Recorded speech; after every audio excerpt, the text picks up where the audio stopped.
Do you say, okay to talk? Does I've heard that before. That anybody, or anybody say that? Your case to touch? Yeah, that's kind of new. I never remember it. mm, But it's okay to say that if you want to. mm, It means good morning, that's all. thank you.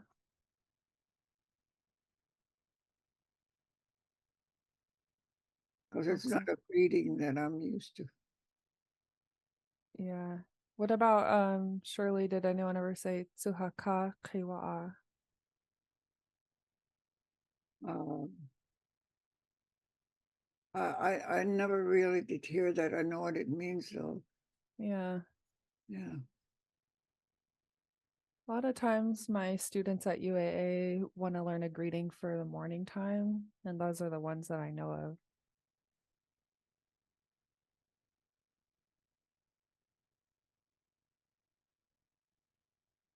Cool. Well, Shirley and I have been having some good discussions, you guys, and I'm going to share my screen so that we can share what we've been talking about with you all.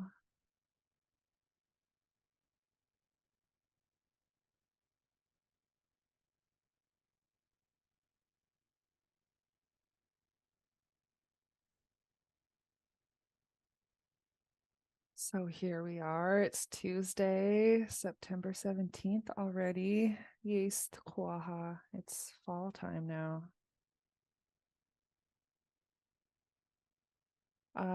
A quick announcement. A few people have been reaching out to Shirley asking, how do we sign up for the class? And we agreed that the best thing is for them to email our host, Corey Grant at Tlingit and Haida. So if you know people that are, They can call him. or they can call him, yeah. I mean, if you all know people that are wanting to take the class, but they're not sure how to get the Zoom link, please have them call Corey. Also, they could email us, but Corey, is that okay with you if they email you to Oh yeah, I join? was gonna say, please use the email. I'm really quick to respond on weekdays. I don't work on the weekend typically, but I'll respond as soon as I see it.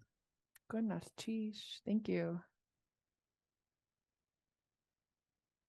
Awesome, guys. I'll put this email address in the chat in case you all have folks that are wanting to join us. And it's not too late. Right. Better late than never. Yeah. Alrighty.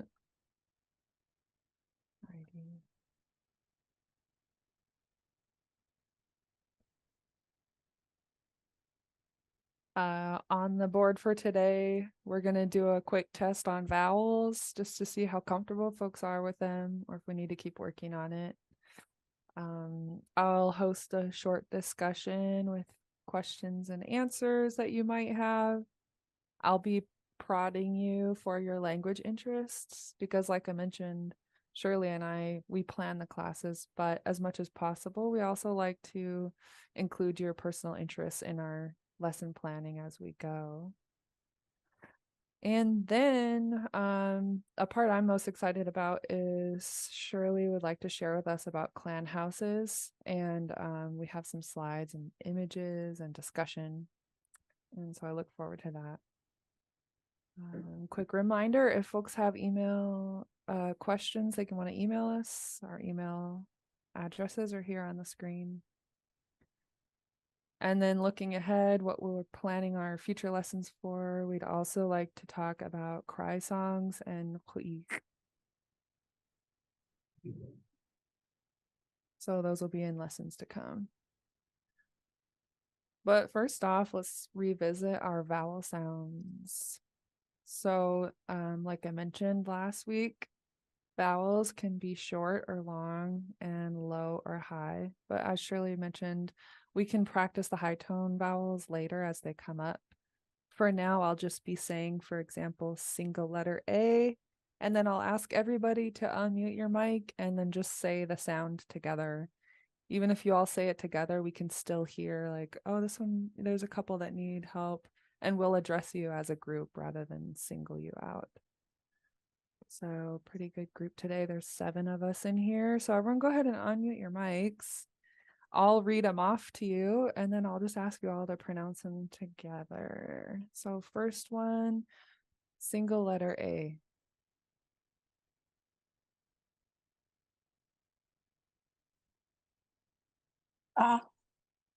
Good. Uh,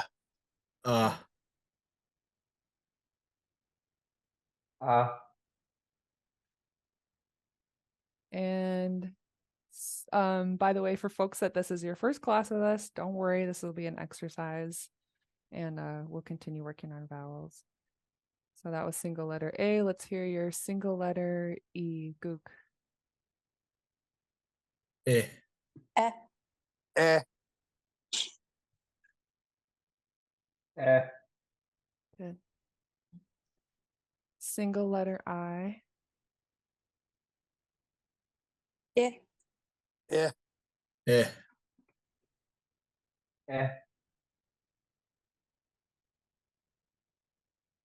And single letter U. uh,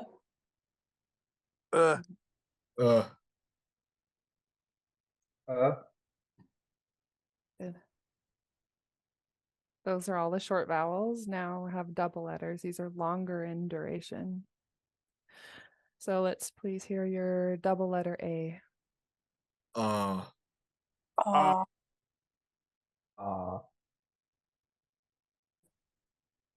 And EI.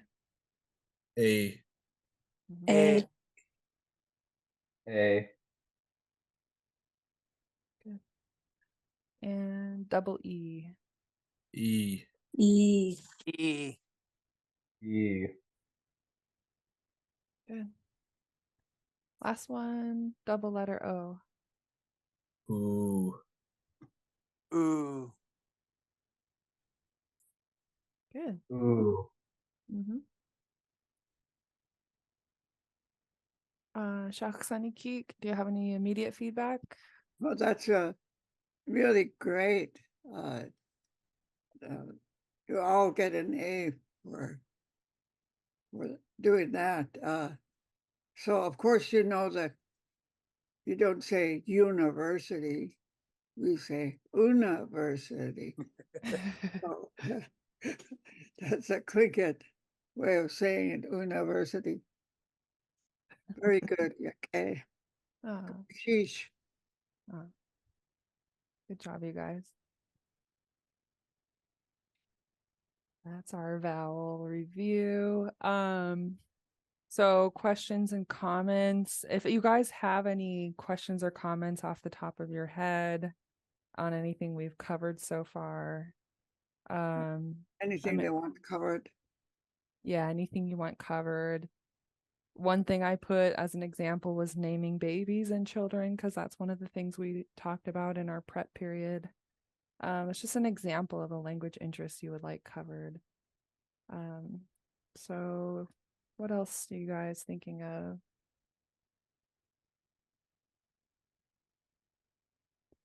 Don't be shy. hello, Hey. wasa iati. Ach, tuwag satini. I'm really grateful to have this opportunity to speak.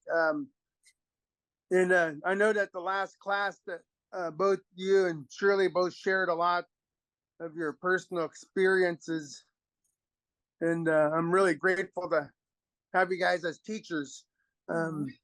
As for myself, I got kind of a awkward work schedule.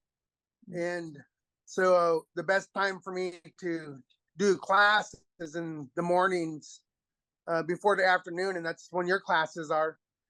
So I'm really looking forward to being a continued student, but also I think that being a student of Flinkit also requires a certain amount of ability to, at some point, be willing to help others along the way.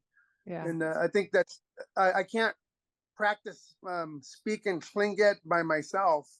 So I just need some people to talk with and go to Chish.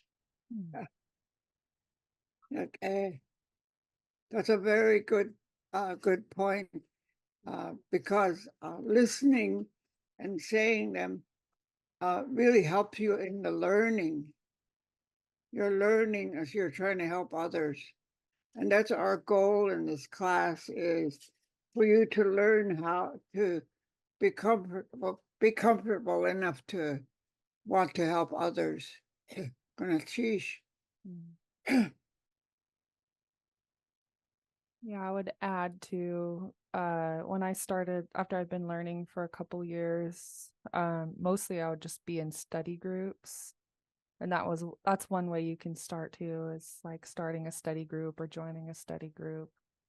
Because sometimes I might have questions for other people that they can look up in the book, or they have an elder that consults them. Sometimes other people might have questions that I can help answer. But yeah, just keep it open. I think you put it out in the universe and things are going to be coming your way.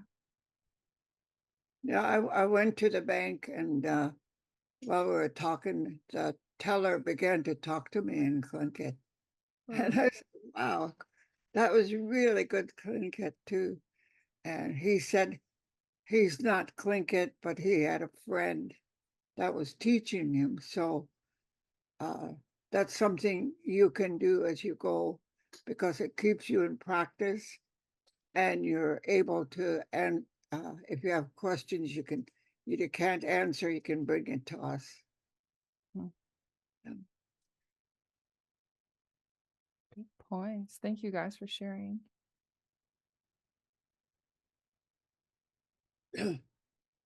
Any other comments, questions, language interests, or topics you'd like to see covered in class? As we go along, you can email us for what your interest is. I wanted to sign up for this class because I wanted to learn. Then let us know. That's why we gave you the email address, because sometimes you don't think of it. Oh no, it's going to ask this. I forgot. So we want to make everything available to you guys, because that's why we're here, and we volunteered to do this class to help others and help ourselves. It helps us, uh, not in just the teaching, but also in the speaking. Gonna teach. Hmm.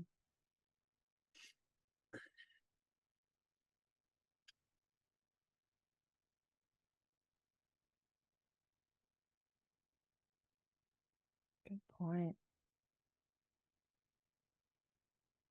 It's 12:15. If there's no more comments or questions now, you can save them and we'll continue to have Q&A. But before we move on, are there any more comments, questions?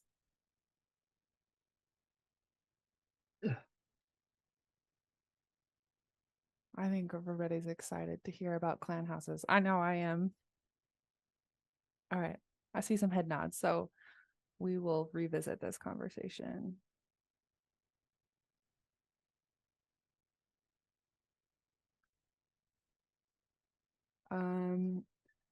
Clan houses. So we're going to start off. Shirley mentioned to me that many of us say our clan houses today in self-introductions. And she's going to share with us about what that really means, about your cultural connection, why you can say what house you're from in your introduction. And then we have some images and descriptions as well. So Shirley, was there anything else you wanted me to add before you start us off? No, I think that's really important, because I can't remember where, but they mentioned that the tribal houses are really beginning to disappear. So what I want to do for the next few days is to go through the process of the very early traditional way of doing a kuik, and the description. I want to want to give you is something that I have seen and known growing up in Huna, where the chiefs were very, very careful in the process of what they do for party invitations. But because clan houses are such an important part of our culture, that we tend to still use that information to let people know, so that other members can recognize you as a member of their clan and from the same house. Hey, we're from the same house. So the the names they come up with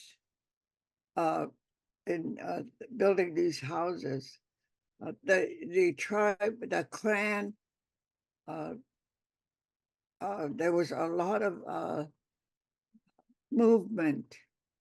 What I mean by that is the people moving, going, visiting friends, and saying, "Okay, I'm going to go down to Angoon, come from Angoon to go to Huna for a while and visit."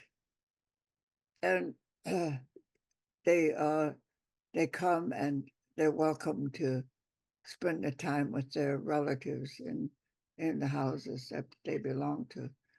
So here's the reason that people say, and I want you to look at the picture if you have it up. Yeah, I'll pull it up. Okay. This row of houses still existed when I was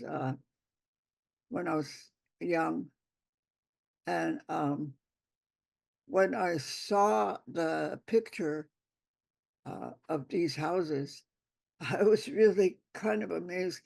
For one thing, I was amazed at how quickly the Clinkets gave up the plank houses that they used to build, great big buildings.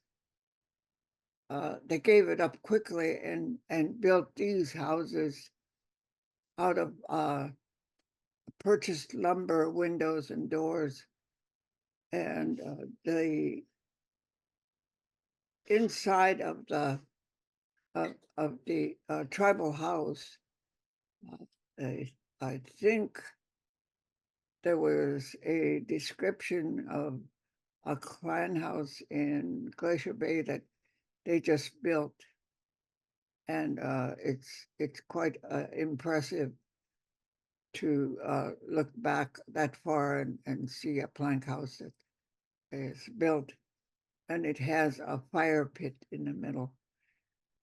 So that is not a very good picture, because in the old traditional tribal house is quite large, and in the back of the building, they have a stage area where a selected chief.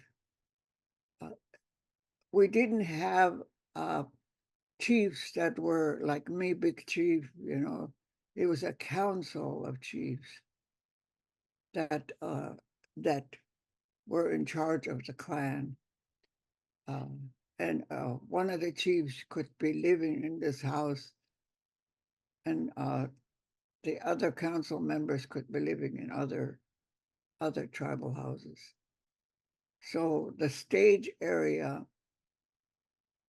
I call it a stage, but I'm not sure what they named it, but it's kind of an area that is higher, that comes across to us today as a stage, where the chief and his family can live, and to give them the privacy, they put up the screen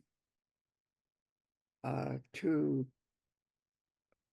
it's not a closed, like, you can't go in, or there's an open door on each side, I think. Mhm. And so the screen was there, and artists say, hey, that's a good area to put artwork. So they began to, the artists began to draw on those to indicate what clan is in that house. And that's how those painted screens came to be really famous, because it was a real good area to do the artwork. And then straight down the middle of the building, from the stage area to the doorway, all the way down the middle, is a dirt floor where fires can be built. And so if you are of that house and you want to bring your wife and your children to that building, and they give you permission to move in, and they give you a spot, an area to live in, you're expected to have your own food and do your own cooking. So it's not like one little fire hole where everybody tries to cook all at the same time. You have your own area. And of course, there would be a lot of get-togethers for different reasons. But on each side of the building, along the left side and the right side facing, that there would be room for different families to come and live.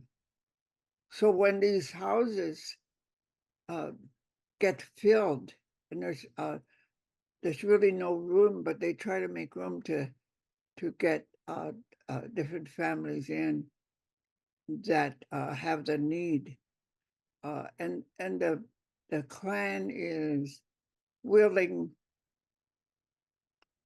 and have I want to say funds, but that's not the word. I think the ability to pay for having a new house built. So then they start giving the house, once it's built, the dedication after the house is built, to give it a name. So names are given to the houses after they finished it and before anybody can move in. Mm. So it was a ceremony that they went through to do this. And the families or a chief that is chosen to be head of that house can move in along with other family members. So I think they are actually given the space to the land, a piece of land that they could build on. And it's not that you can just quickly build a house, because you have to remember that everything was no machinery or no tools. So it was really clever how they did it.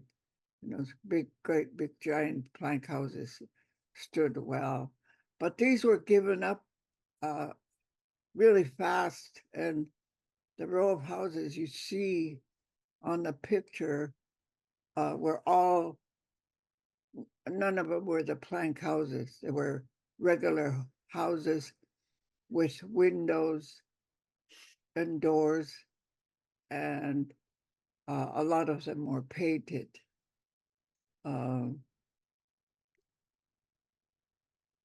And I'll tell you about the inside of it after I describe the houses.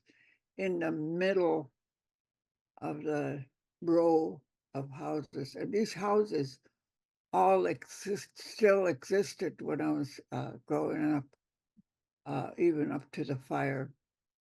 The darker house was a blue-green house with a trim that sat in the middle of the town. Was the Ctainton sea tern house, and it's called Raven's Nest House. That was a name that was given to it. So then going to the left, there's a white building, and the white building belonged to the Eagles, and it was a shark house. Sharks were able to live in there in that particular family. After the white shark house, next to it is the yellow cedar house, high hit. Hit is the word for house. So hit, H-I-T. And the yellow cedar house was next to it, and I thought I went to more parties at the high hit house than any other place. It seemed to be really used and popular. These houses were not had paintings in the front. Today, the new builders feel like you need to put a design on the house. You don't have to. The house next to the yellow cedar house, the high hit, is a snail house. And that house was really attractive to the tourists that came among us, and there wasn't really that many at that time, to come and take photos, because they had a design over the door and up the front of the building for the snail house. And the snail house was also belonged to the Ravens, and it was the Ctainton is the Ravens Nest. Oh, it was a snail house. The Tlingit word for it. So it was Raven, Ctainton. Next to it was I think it was a Wushkitan house, and I can't recall the name. I just remember that there was a house there that a big tribal house, and I'll tell you why I believe it to be Wushkitan. Go back to the middle of the picture. On the right side of the darker house is another white building, and that was the Glacier House because of Glacier Bay. So it's a glacier house. Belonged to the Eagles. Then there was another house there, but I can't recall. I'm really blank on that one. As to I kind of suspect it was Raven house of some sort, because of later introduction.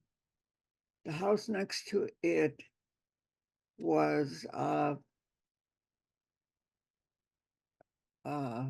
head house to the right. The head house, man's head house. Hashai hit. That was I think it was Raven. And then the house to the right next to it is the squeezed in house.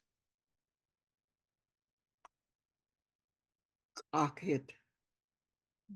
Okay. Yeah, I think that was also a Raven. I'm not sure, but I think it might show the Brown Bear House, which was a smaller building with paintings and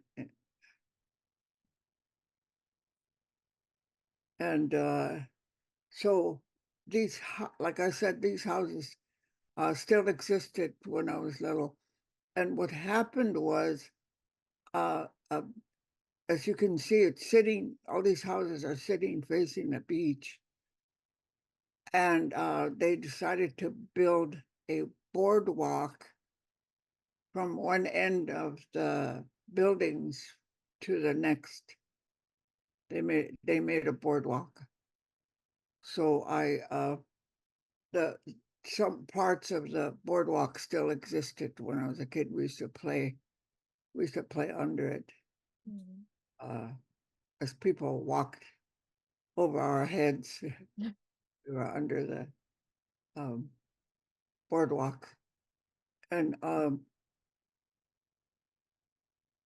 it was, they began to fill it in so that the boardwalks kind of disappeared. But it seems like they did that towards the middle and on each end of the town, the boardwalks still existed. And finally it became a road, so that there was one street that went from one end to the other. And I wrote a letter to Huna City Council and told them they needed to rename the streets because the names that were given to the streets were by the BIA. So we have one street. If the houses were still there, the street going up between Raven's Nest House and the Shark House, that would have been called, I think it should have been called Raven's Nest Way or Raven's Nest Road or some. Right now they call it Park Street. There's no park there. And I also recommend it for the Front Street, which is just now called Front Street, and call it the old Boardwalk Way. But of course, nobody paid attention. I think they should have gone through, because of the tourist. I think it would really add to the beauty of the town as it is, to give these different names like that. Yeah. Yeah. So, are there any questions or comments on that?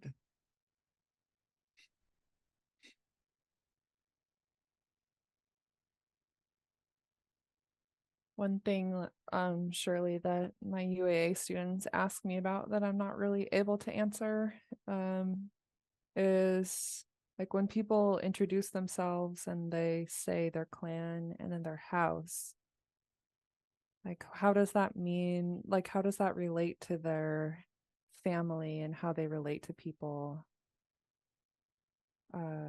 Trying to understand like how many families would live in a house. Would you move in with your mother's side of the family or your father's side, or you get married, like who would move into whose house? Yeah, it's like if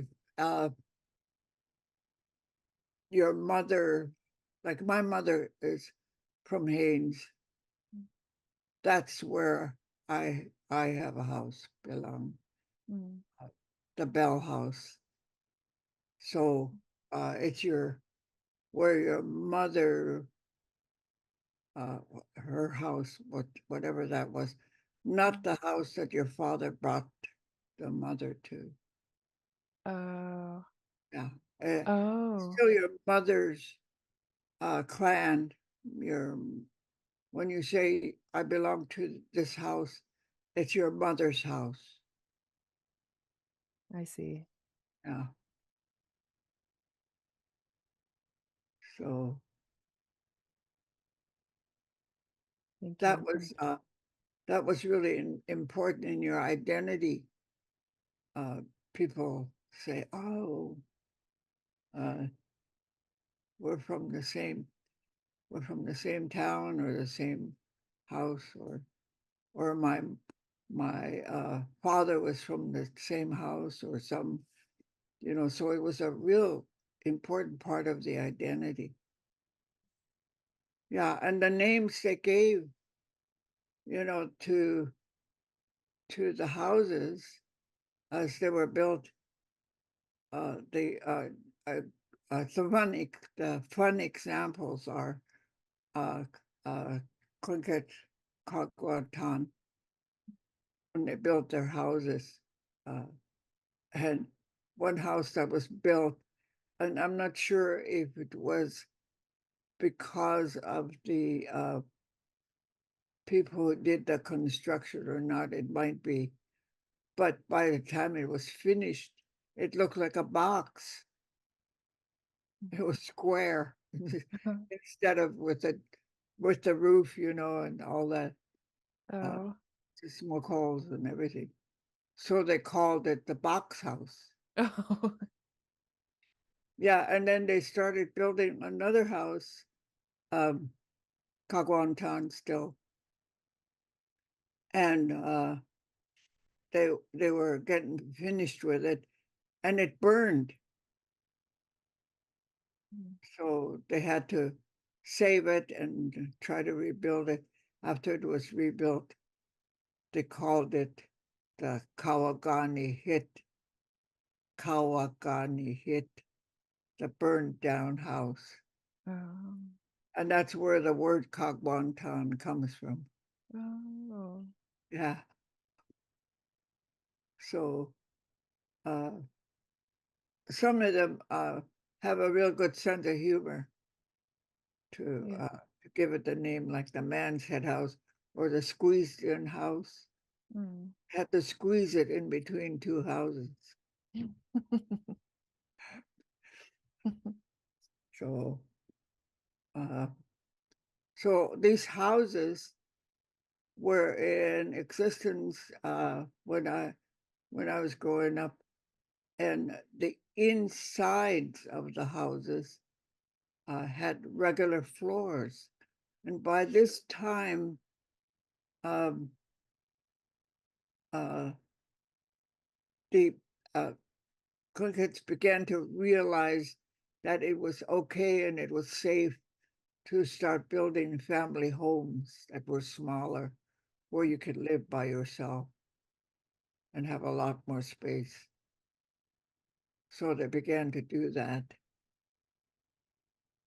And so the houses were still there, but they had to go to their house. So my son found a picture of not a sidewalk, but they just laid a plank down and you just walk on that as a sidewalk to get to their homes.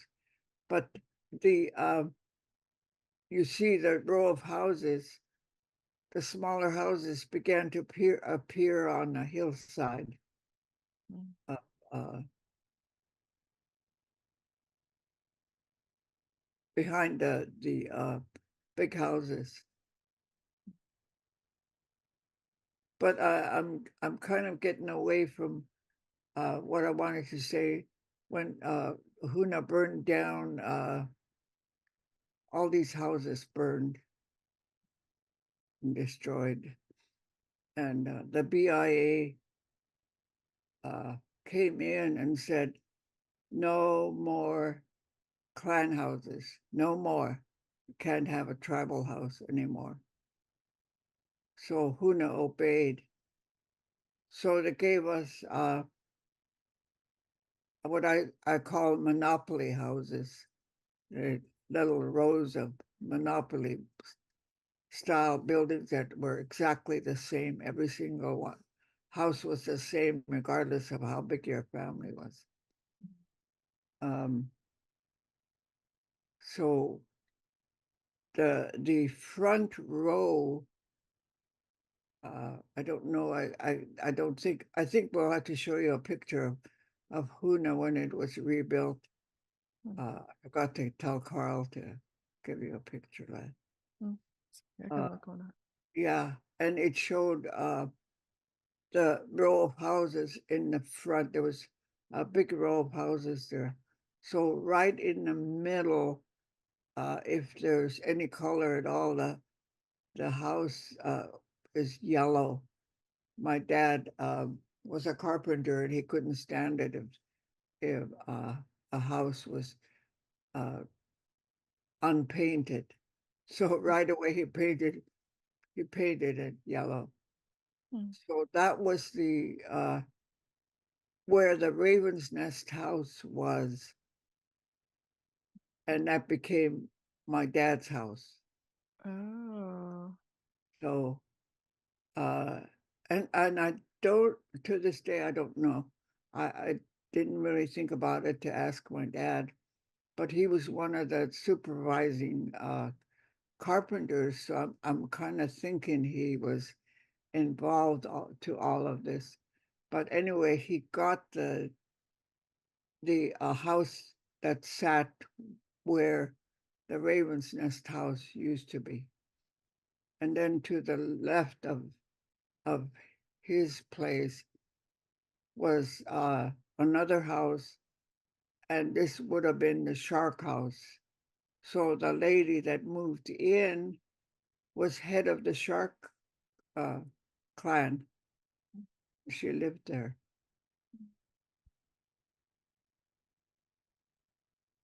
Whoa.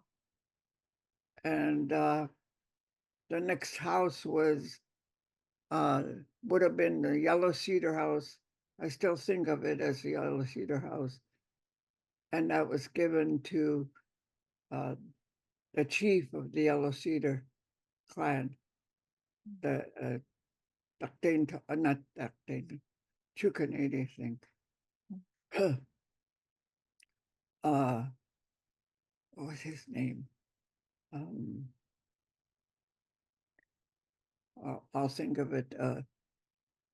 Anyway, the leader of the Yellow Cedar house, when it was original, he moved into that one. The next house would have been the Snail House, or the house was had designs on the front of the house.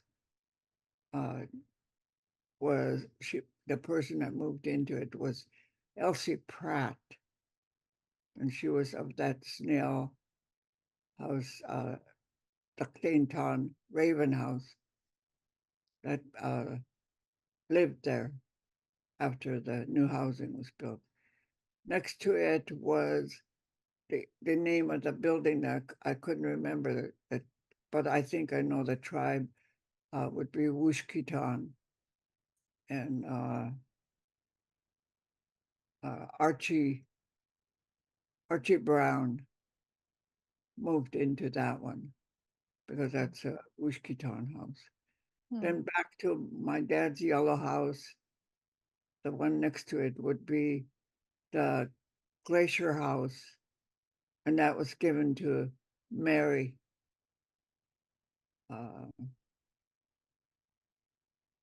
Marvin, and she had that house. That was a Chukanady house. And the house next to that, I can't remember. Mamie Williams got that house, so it must have been a Raven house, but I can't remember. The house next to that is the Man's Head House, and that's where the Mills family got that one, and that was Edna Lamble's relatives. Oh, I know Stuart Mills. Yeah, Oh, Mills, Gilbert Mills had got that house. And then okay. the next house would have been the squeezed in between house Hmm. was Shakely. Oh, Yeah. So the house, if there's any after that, I just can't remember. So anyway, uh, even though they said no more tribal houses, I think they kind of squeezed by on that one. But now I think there's some changes so that, like my dad is gone, and my brother, who was an Eagle, owned the house. So that doesn't happen with the older tribal houses. But that's the tribal houses in Huna. hmm. And I think there's a lot of stories in other towns.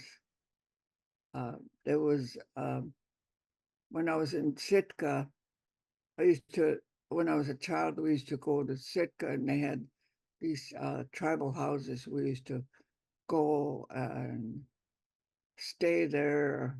Uh, of course, the Clinkets didn't have hotels. And I was trying to translate something that had to do with hotels. We don't have a word for hotels. Yeah. Yeah. What kind of word could you say? The borrowed bedroom or the something, I don't know. Yeah. I Big haven't house doesn't quite cover it. Yeah, yeah. So it's what we did was we all became an innkeepers. We took people in. Usually, if there's a group coming for a reason like Salvation Army or uh, the Alaska Native Brotherhood Conference, they go around and say, we have people coming, how many can you take, Mm. kind of thing. So you just volunteer to take people. Mm. So now I was living in Cake with the Salvation Army captain and I, two females. They came and knocked on the door and they said, we have these basketball players. Can you take any of them? And she said, yes, we can. We want one raven and one eagle. And they gave us one white person and one native. We never got to see them though, because they would leave early for practice and they were gone most of the day. Mm. But that was, I think that it brought across to me that how valuable and how we really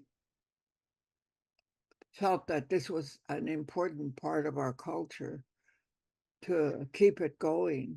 And of course, now people are not paying attention to that anymore, and just you can just name like uh, my house in Haines was called the Bell House, and a lot of people in Tlingit, the word for bell is the same as drum. Mm. So people would say, "You don't mean the drum house?" And I said, no, it's the Bell House. Mm. And from what I understand is uh, the people that were living in that house Mhm. found a bell that was half buried from either a church or a school or something. So they took the bell and hung it on the house, and Oh. that's how it became the Bell House. So my Oh. brother and I, we always have trouble. We're from the Bell House, and there's not very many of us left. Oh, Yeah, that are from that house. So there's me and my children. okay. Would that belong to the Scoot Kwan? Yeah, yeah, that is Okay. because my mother was right from Haynes, not from Kakwan. So the structures in Kakwan, those are famous buildings, and there's a lot of history in that I can't share with you because I'm not of that clan. I was asked about the whale house that made a lot of news recently. Uh, it was, uh, uh, I think they found the screen or something to bring it back. But my mother told me that in Klukwan, which was she was a descendant of that particular family, was the Brown Bear House in Haynes. I mean, in Klukwan. By that time, uh, people moved out of these houses, and the houses they had caregivers. There was a house chief that lived there. And that happened in Huna too. Uh, those houses were not abandoned, but they had caregivers that lived there. And it's a big, those big buildings. They could make a little apartment in the back or upstairs or something, whatever they wanted. For the high hit, the yellow cedar house, they didn't bother. They just lived in the front. So it just depended on whoever the caregiver was, and so it was um, something that was done was not to abandon the houses for good, but they were given care. Hmm. And it was amazing to me that these houses were completely bare. My mom used to send me to the house, the Raven's Nest house, take some food to the caregivers, Hmm. a bowl of something, and I said, okay. So I would go over there uh, and open the door. It's all dark. Look this way and that way, and run for it to the back of the house where they had the apartment upstairs Oh. to take food there. So, uh, but all of a sudden, here's this house that's all fixed up with tables and chairs and everything, with people just going all over the place and all excited and working hard to get the party going. So they become alive when it was time for parties, even though they were really bare and kind of dark and spooky Hmm. uh, when you went inside. The Shark House might have been the biggest or the highest uh, uh, house that was in the middle because we used to play around that house the most because it was really high, throwing the ball over to the other side. So it uh, it was really an invitation when they got ready for the party, and it would be just everybody working hard. And then when the party's over, everything was gone and cleaned up and put away. So it was always amazing to me. And that's one of the things I want to share with you in regards to the Ku'ik at that time. was really different. What I experienced, and it was really confusing to me to go to Huna for my brother's family to participate in the parties. And I say confusing because I didn't know what came first and what came next. So we can talk about that later. I don't want to jump ahead and talk about what they do now. Yeah, But we have it's- 4 minutes left just for a quick time check.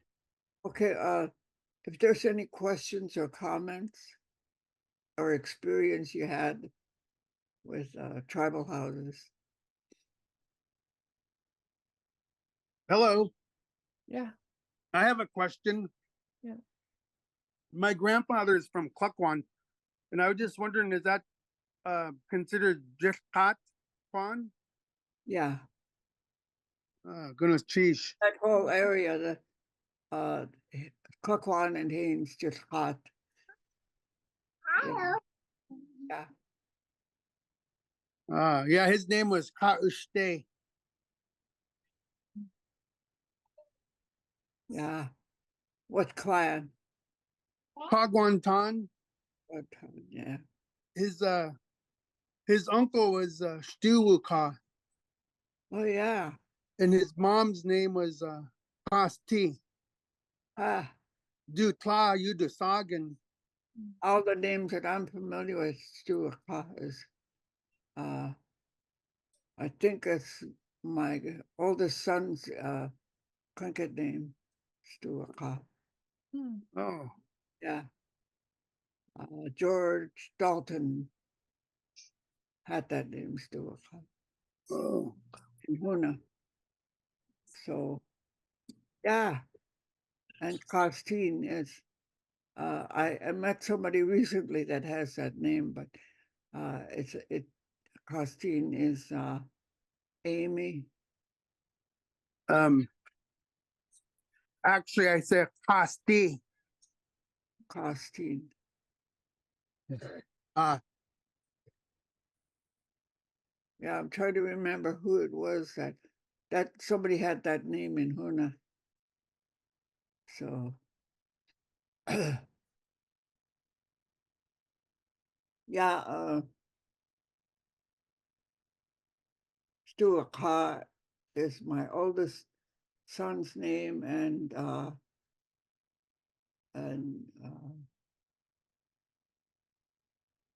I forget my other son. His name was just Stuart. Oh, I can't remember, but I want to talk about in the next meeting to talk about what happened to the Brown Bear House in Klukwan. I don't know if it still exists, but I could find out from Corey. But the whale house recently made news because of Sea Alaska getting something back for that particular house. I think it was a screen. So Oh. yeah. Anyway, my mouth is almost dry, so Thank you. Thank you so much for telling us so much about clan houses. I learned a lot, and it's one of my goals to become more familiar. yeah. Yeah, thanks for sharing, whoever that was about. And it's such familiar names to me, the ones you named. Cool. All right, you guys, we're at the end of our hour. I know people have places to go, but thank you for being here today. And we'll see you on Thursday at the same time and place. Thank you, Shirley.